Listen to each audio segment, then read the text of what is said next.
Hey, everybody. Welcome back to another episode of Building an Iconic Life with Marc Zalmanoff. This is one of my homeboys, everybody. And stay tuned. You're going to love to hear this show. I came from the mud. There's dirt on my hands. Welcome to Build an Iconic Life podcast. I'm your host, Chris Whitehead. And this podcast is dedicated to help you build a life with zero regrets by focusing on how you have everything you need to stand up, stand out, and live life on your terms. Let's dive right in. What's up, Marc? What's going on, man? I appreciate you being here, bro. I appreciate you having me on. Especially right now. You are T-minus 30 days from a pretty massive experience in your life. What's going on? So, I own a gym and we have one of those big timers up on the wall.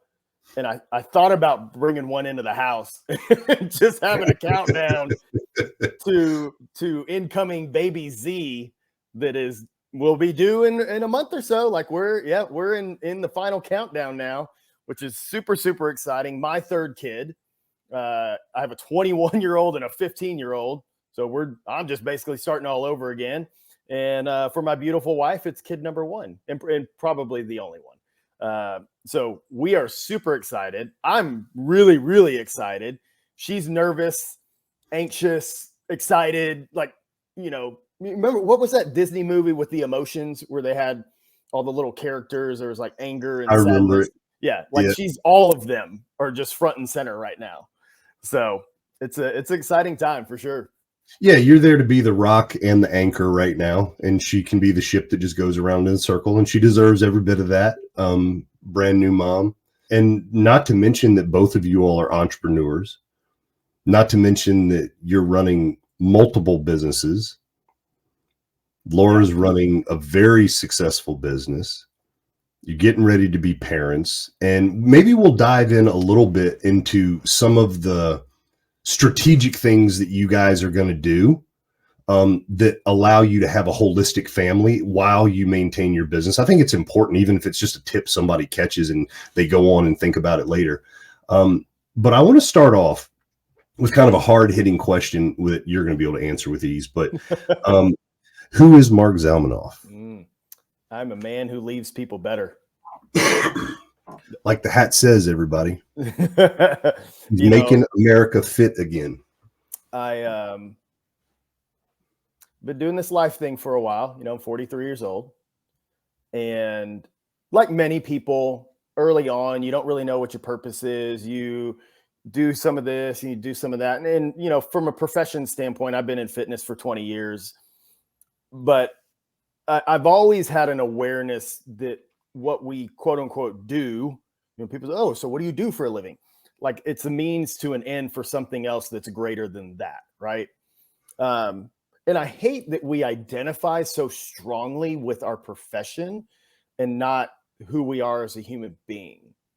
Because what happens, and I know you've seen it, Chris, when people lose that profession or something happens and things shift, and I'll give you a good example here in a minute, they start to lose their own identity because they've been the thing for so long. Like our friend Dante Smiley, like he's a wrestler and a trainer and a musician. And there was a time where he couldn't wrestle and he couldn't work out and he's kind of lost that identity. I see it with my wife right now. So as you said, multiple business owner. She owns a salon suite that just expanded into 2 spaces now, because that's a good thing to do when you're 7 months pregnant. Yeah, super awesome. But as she understands that she's got to go into the CEO role, if she really wants to scale this thing, that means her role as the stylist has to start to take a back seat. And as somebody who's been doing hair for 20 years, that's really hard for her because she's really, really, really good at doing hair. Yeah, she is really good. She does high-end things. And like one of her clients calls her a hair fairy. It's like, oh, my hair fairy. Like she has that type of almost a cult following of clientele that she has. So she's dealt with some stuff of like relinquishing control. And now that she's going to take a maternity leave for 3 months, she's turning her clients over to her staff. And that it's been really hard for her to be like, they're going to do a good job. And I'm like, babe, you trained them. Like, especially she's had this one assistant that's been with her for over a year. She's trained her. Like, this woman has grown into the role because of Laura. So she's fine, but there's still that attachment that we have. Yep. So I figured out a few years ago that I'm not just a personal trainer. I'm not just a fitness professional. It's part of what I do. But my mission in this world is to leave people better. In whatever form, fashion, shape that takes is absolutely fine with me.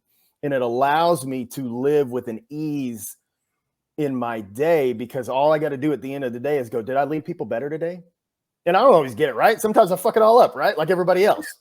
But if that's at the forefront of my mind, it's not I got to make this money. I got to do this thing. I got to grow this business over here. No. Did I leave people better? Are the people that I interacted with better than they were before they saw me today? And whether that's my wife or my kids or the people in the gym or somebody at a store that I'll never see again, it doesn't matter to me. So it makes it really easy to just operate and live a fruitful life and feel fulfilled every day. Because I think that's what most people miss, is that fulfillment. They don't have fulfillment and they don't have joy in their life, because they're chasing all these things that are of no consequence. It's an intentionality and mindset that I believe, until somebody triggers it, somebody like you has to say that, what you just said. And somebody goes, oh, I didn't wake up this morning thinking about being intentional about leaving people's lives better. They're waking up going, shit, I'm late. I got to go to work. Oh man. If they're an employer like you and I, it's like, oh, we got to get payroll done and we got to do this and we got to complain over here and da da da da da. And amidst all of that, Marc, you chose to have a different mission. And you did it selfishly, and there's nothing wrong with that. The most beautiful part, your selfishness, was actually, I'm going to do a selfless thing. That's one of the things I love about you the most. Anybody that knows you, I don't know that I've heard more than 5 negative things out of your mouth in the years that I've known you. You refuse to go down that rabbit hole. Literally refuse. You will allow other people to do it. Oh, I've watched you, and I've watched the countenance in your face change while they're doing it. One of them, you will not let yourself be pulled that way. And what that teaches me, and I've read your book, so I know, and I'm also one of your best friends, so I know. Yeah. But there's somebody that taught you about being that kind of person, and you had some impact in your life, not only from that person, but I'm sure you were kind of like that, because I remember Papa in my life. I'm kind of a version of him. You know, he was the most impactful, but I also was the opposite of that for a while. I had to go explore, like, he doesn't know what he's talking about. And oh, hell, yes, he does. Talk about who that person is, what that experience was, and then where it finally became like, this is who I'm going to be, no matter what. Yeah. So my grandma, Jackie, she lived to be 88, I believe, passed away 2008, 2009-ish, sometime around that realm. The last 15 years of her life, she dealt with breast cancer, stomach cancer, bone cancer, diabetes, high blood pressure, 2 strokes, and a partridge in a pear tree, right? She had all the things. And a lot of it, some of it was, you think the era that she grew up, like, she smoked for a long time, like most people did in that time frame. Women didn't work out in that era at all. Just a lot of like unhealthy living, unhealthy cooking, not a lot of activity. And she wasn't necessarily overweight by any means, especially at the end of her life. Like, something interesting, you never really see fat old people. Think about that. Anyway, but she walked around with a clue, everybody. Yeah. She walked around with a smile on her face that you would never have known anything was wrong with her. And again, you've heard me say this, but like at the time, I didn't know the lesson I was being taught. It was just what I saw around me, and I saw her happy, and I saw her being intentional about smiling at other people. And when people would ask her how her day was, it wasn't just, oh, it's good. It's fantastic. It's stupendous. I'm blessed to be alive, walking around. Thank you, God, for another day.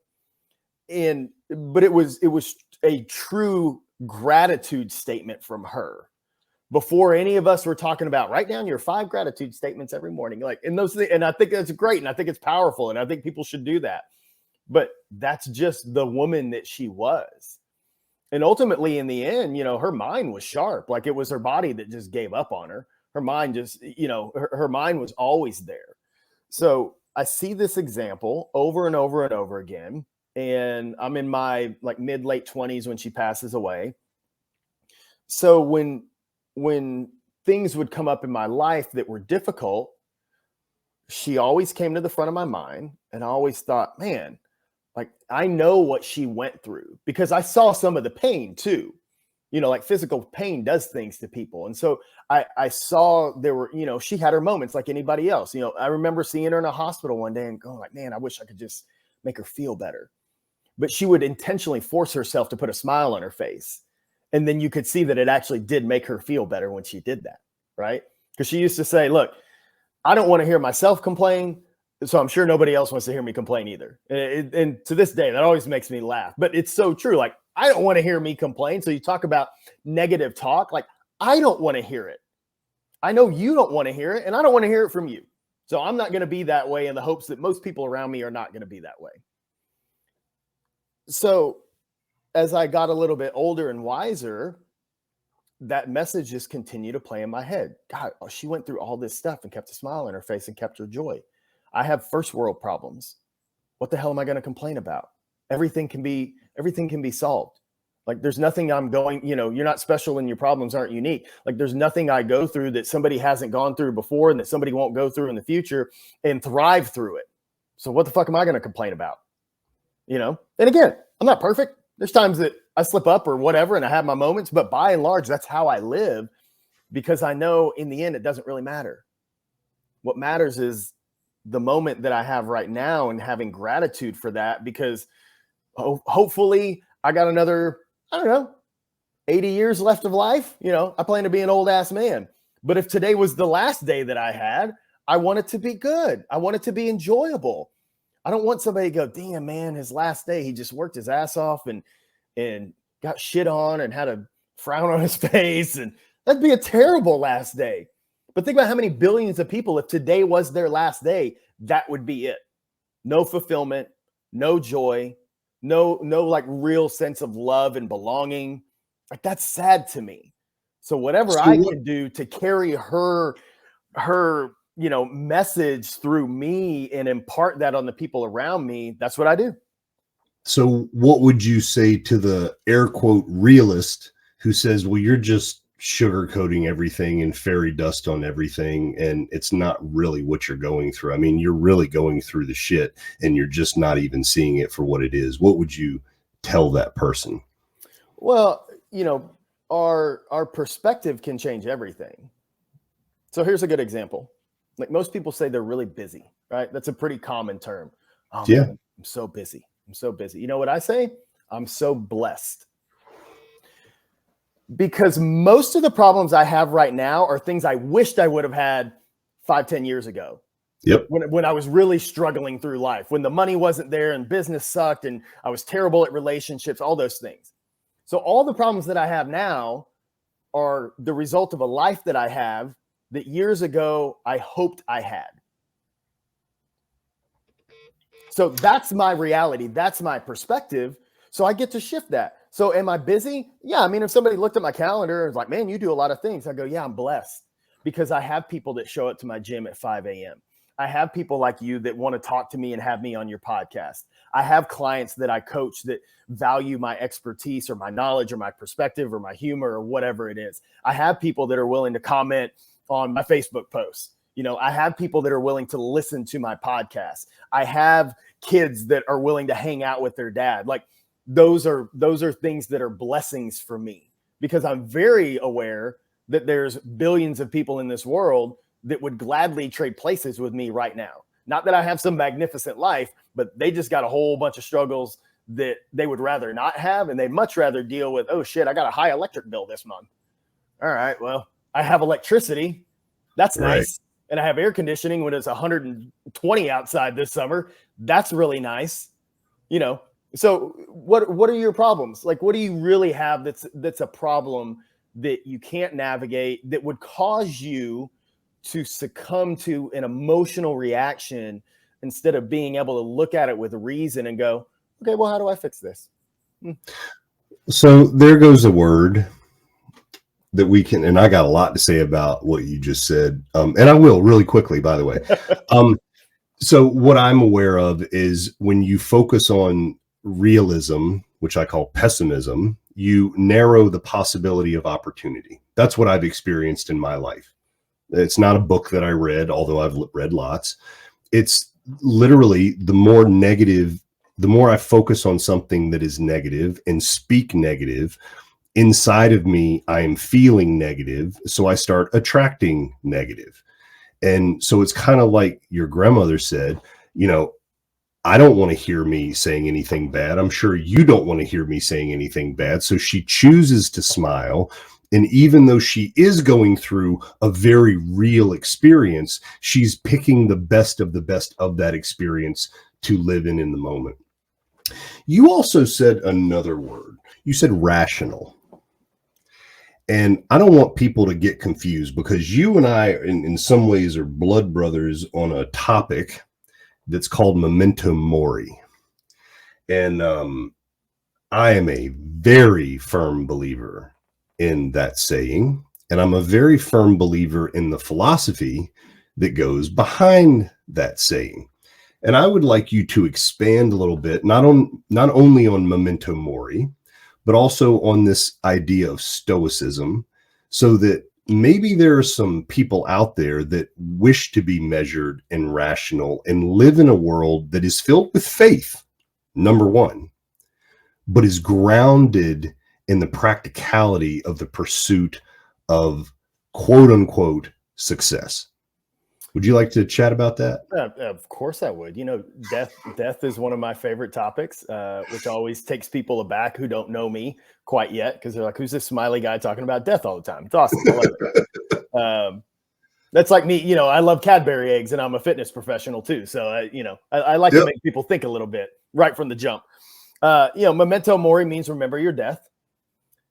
You could leave at any time. Like I just said, like, at any given moment, you don't know when the last day is. And most people live their life as if that day will never come. So we fill our days with things that are not fulfilling, and we delay all the gratification. And there's nothing wrong with delayed gratification in some things, but how many people die with a list of things they wish they would have done? Probably most, honestly. And I don't even mean like a bucket list. It's like, oh, I meant to go sit and watch the sunset in my backyard, and I never did. Like, just simple, not like I want to go to Mount Everest and do all, those things are great, but like the simplicity, the simple things in life. Like, I want to eat an ice cream cone on my truck bed with my wife watching the sunset. Like, things like that actually matter, in my opinion. Whew. So when you consider death and you look at the Stoics, so we're talking Marcus Aurelius, Seneca, guys like that. And if you read what they wrote 2,000 years ago, it's the same thing we're going through now. There's some quote in there that says, there's nothing new under the sun. And I think that's in the Bible as well, but there's a Stoic quote that goes along with that. And it's true. Like, the human experience really hasn't changed that much. Nor will it, right? Because we're human. We're spiritual beings having a human experience. The concept of death, all of us, it's the one tie that binds. It's the only tie that really binds. We're all different, but at the end of the day, that's what happens to every single. Nobody's figured it out yet. I don't know. I don't know if somebody will, but that's the end of it for us. And when you keep that in the forefront of your mind, that, hey, like, I'm dying. You are dying. I just wrote on Facebook like a few days ago, like, you have a terminal diagnosis. And we don't think of it that way, because if you went to the doctor tomorrow And they came back and said, hey, Chris, I got some really bad news for you. Like, you have stage 4 cancer. And you're like, oh shit. And in this flood of emotion would come over you, and that the life flash before your eyes, and you'd see your kids in the back of your head going from little to where they are now, grown, and all these things, and all of a sudden all the things that you haven't done yet come to the forefront of your mind, and you're like, oh shit, like, do I have is my insurance set up? Are they going to be able to bury me and pay for the funeral? Or like, all those things start to happen, right? In that moment. But we all have a terminal diagnosis. Like you and I do right now. I don't know when it is. Could be 6 months, could be 6 years, could be 60 years. I don't know. But I believe that it's one of the reasons I operate my days with so much joy. Which is odd for a lot of people to kind of wrap their head around that. I think it was Marcus Aurelius. He also has a quote of, let all of your thoughts be that of a dying man. Mm-hmm. Right? It's hard for people to wrap their head around.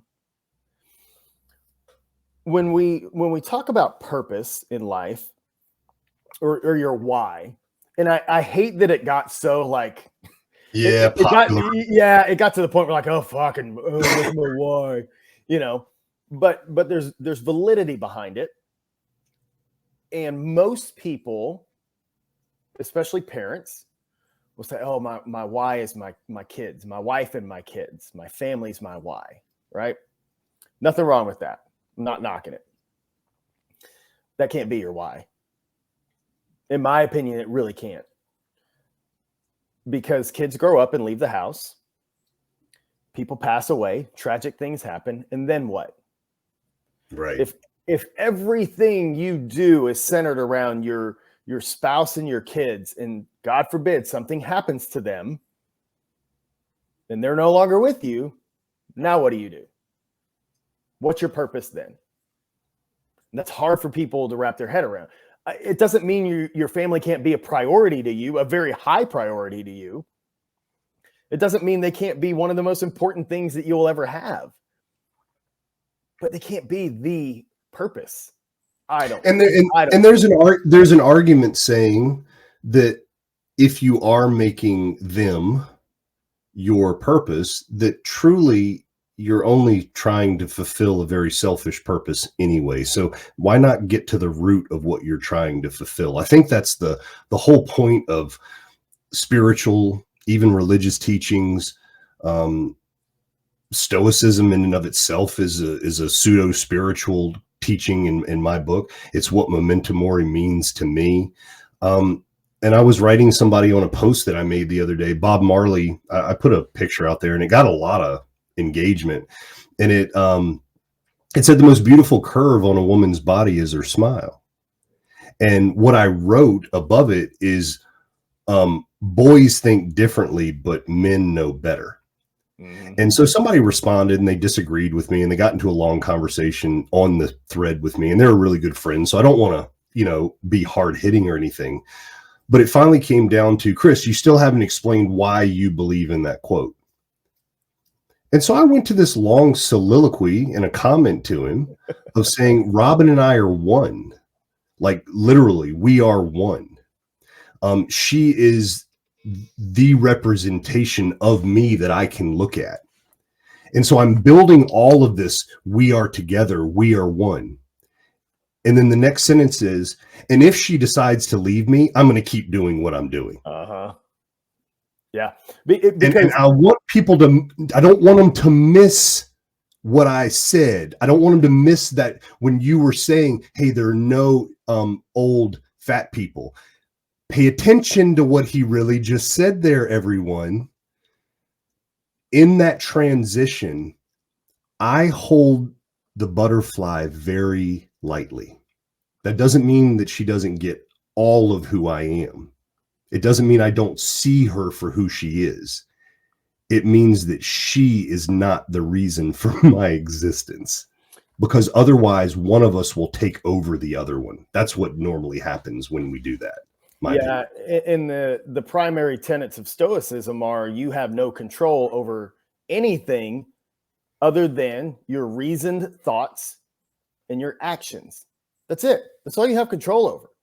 You know, I would argue you don't even have control over your kids as much as you think you do. You know, I wish. like, you know, can you just tell a baby to stop crying? No. I mean, you can. It's not going to do you any good. Right. You know, you don't control your spouse. You don't control the weather. You don't control the president. You don't control the economy. You don't control gas. You have no control over anything. You have control over the way that you respond to those things. And the more that we embrace that power, which I believe is insanely powerful when you can do it, yep. I believe the more joyful your life becomes, because you stop letting other things dictate the way that you show up, and you just get to show up the way you want to. You know, one of the things that I've spent 30 years of my life studying, 20 years of my life practicing, and 10 practicing meaning with other people, and 10 years in a profession is helping people find their purpose. Mark, it's one of the hardest fucking things on earth to help people find. In the process of helping people get to the quan meaning the result that they want, is learning how to help them understand that you think you're going after financial success. You think that you're going after this thing. The truth is you're going after a feeling. And guess what? You can have that feeling right now. Mm-hmm. And that's why I brought this subject up with you from the beginning, because people talk about manifesting out of sheer nothingness. Your grandmother showed you exactly how that looks. You've done exactly what that looks like. And the truth is, the feeling that most of us are looking for is happiness at any given moment. So many people conditionally allow happiness to come into their lives. Mm-hmm. And it's a travesty for one reason that you and I both know. I don't even know. We're going to click end on this podcast, and bro, that might be the last time either one of us ever talk. Yeah. I'm aware of it from the moment I wake up till the moment I go to bed every fucking day. And it is not a downer to me. Now, look, I don't want to hurt when I die. I'm not a masochist. I'm also not a sadist. But I'm aware of it because it grounds me in the reality that I can control what I can control.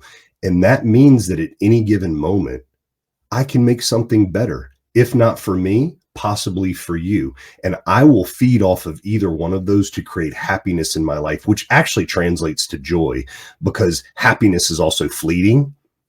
But I live a joyful life. Even when all the shit's falling down around me, I live a joyful life. Why? Because years and years ago, I started building my house on a foundation of rock, this kind of rock. And it might all get knocked down to the foundation, but the foundation never, ever goes away. What are your thoughts on that? Again, it's all about perspective, right? Like, you get to choose that. You know, in the fitness realm, people come in the gym or online and you know, we ask them their goals, and, oh, you know, I want to lose 25 pounds. Cool. Why? Well, you know, I'm kind of unhealthy, or, you know, I'm pre-diabetic, or, okay, but why do you want to lose 25 pounds? Why does it matter? What the fuck difference does it make? Well, man, I just, you know, when I bend down to tie my shoes, it kind of sucks. I'm like, all right, why?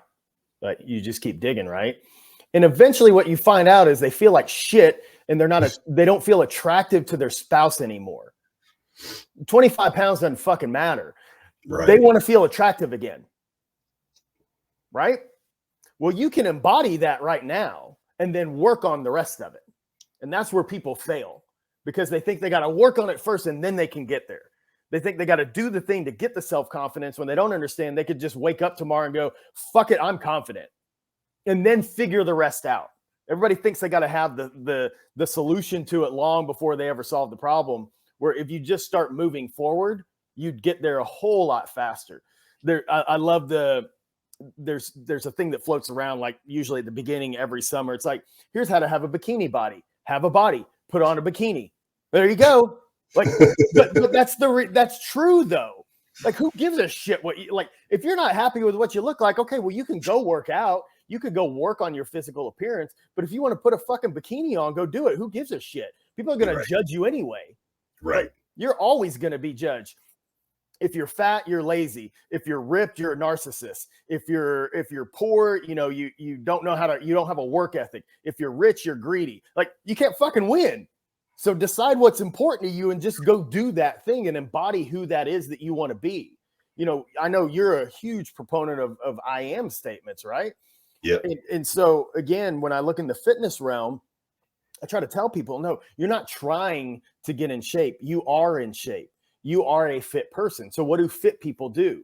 If you wake up every day and say, I am a fit person, you're going to go do fit people things. You're going to go work out. You're going to eat healthy. You're going to drink fucking water. You're going to eat a damn vegetable every now and then. Like, you're going to do those things. But if you go, man, I'm really trying to get in shape.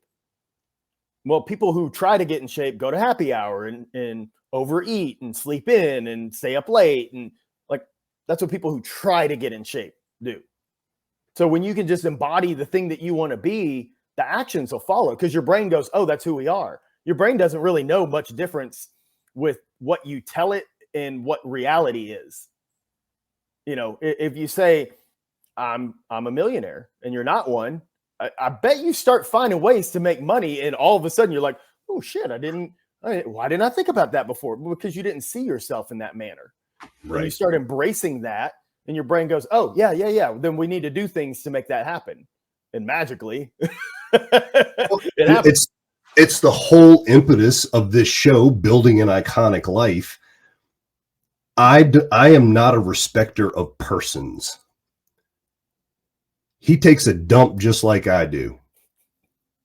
Yeah, he might run the world. He might have created this program. He might be the top athlete. She might do this, blah, blah, blah, blah, blah. I'm not a respecter of persons. Everyone has the same opportunity. Yeah, we all have different challenges, but everyone has the same opportunity to become the best version of who they are with the circumstances that they're in. And so just as I don't judge high, I don't judge low, which means I don't make excuses for them. I sure as hell don't make excuses for you, because I've not been able to ever accomplish anything by making excuses for myself. In fact, the only reason I ever failed was when I was victimizing myself and making excuses. And in the process of building an iconic life, I want people to understand that there are reasonable and rational actions that you can take, but there is a mindset that goes along with that to sustain you through the growth and harvesting period of the result that you want to get to. And that's why you have so much success with your clients. You're not just in the fitness industry to make people fit physically. Fitness to you is something that is a very holistic thing in life, and you embody it, brother. And I'm grateful for it. Would you be willing to come back on the podcast sometime? Dude, anytime I get to run my mouth, I run my mouth. Dude, it's fun. It's fun chopping it up with you. It really, really is. Marc, you have a best-selling book out there called Make Good Choices on Amazon. $10, I think, right? $9.99, $5.99. I don't know. It's cheap. Yeah, get the book. It's a damn good book. If people wanted to learn more about you, connect with you, how would you tell them? What's the best way for them to get in contact with you? So definitely buy the book, because in that book is all my contact information. So that's super simple. I kind of live on Facebook, so you can always look me up on Facebook. I will not be hard to find. I promise you that. And that's probably honestly the two easiest ways to find me. We'll put those links in the intro on the podcast, everybody. Marc, thank you for taking time with us today. Everybody, Marc's on a mission to make America, and dare say it, the world, fit again. Follow this man. I've been around him and with him and running with him for years now, and he's the real deal. And brother, I just appreciate you being on with us. I appreciate you, man. Make good choices, everybody. Take care. I came from the mud. There's dirt on my hands. Strong like a tree. There's roots where I stand. Hey friend, if you enjoyed listening to this podcast, Please leave a review and subscribe to catch future casts. If you really enjoyed this episode, make sure you share it so others can benefit from it as well. I'll see you in the trenches. Try to catch me howling at the moon.